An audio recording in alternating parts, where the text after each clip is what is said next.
This level was started mostly just like the kind of the opening shot where you're coming out of the cave and you really see this big temple. It was pretty early in the design of the level where I wanted to kind of have this, you know, kind of picturesque moment here, and also being able to see your end goal from the entrance as well.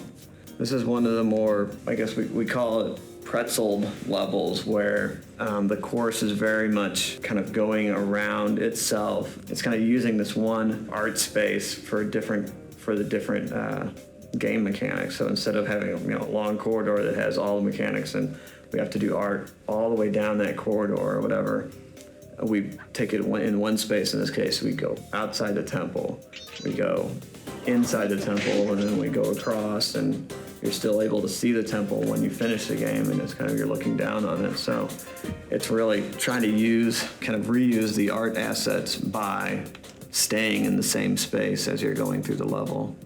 This is another one of our earlier uses where we're going to a more extreme camera angle for dramatic effect when you're going into the temple and you have the snow falling away down the cliffs as you go, just for added drama. And we know exactly what you're going to be doing because the gameplay is constrained to that curve that's kind of hugging the cliff wall here. So we know it's safe to take the camera up into a more extreme position than the typical gameplay camera. I love, in general, the kind of circuitous route through this whole level. The fact that you get through one area and then slide down to another and then sidle across cliff face over to another, and etc. There's kind of an interesting route through the whole level. I like the firework platforms too. Those were a great idea.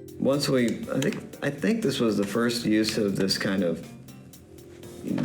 use of lasers where it's really close. It's just close to the ground. It's not like sweeping across the whole hallway. It's creating this, this dynamically changing play area that when you first come up to it, it's like, oh, it's fairly intimidating because you see the glow on the ground. You see it's like this it's constantly changing, but they're actually pretty easy to play. So it's kind of making things, for more inexperienced players, having them see a moment where it looks very dangerous and them getting through it successfully is something that is good because it gives them a sense of accomplishment. So that's the reason why it's just kind of this cool thing that's actually fairly easy to play through.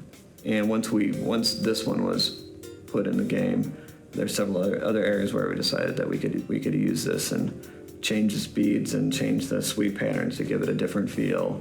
And to really, just make it faster makes the difficulty harder. So you can definitely dial it up to be challenging. But in this case, it was set up for one of the earlier levels, so it's pretty straightforward actually.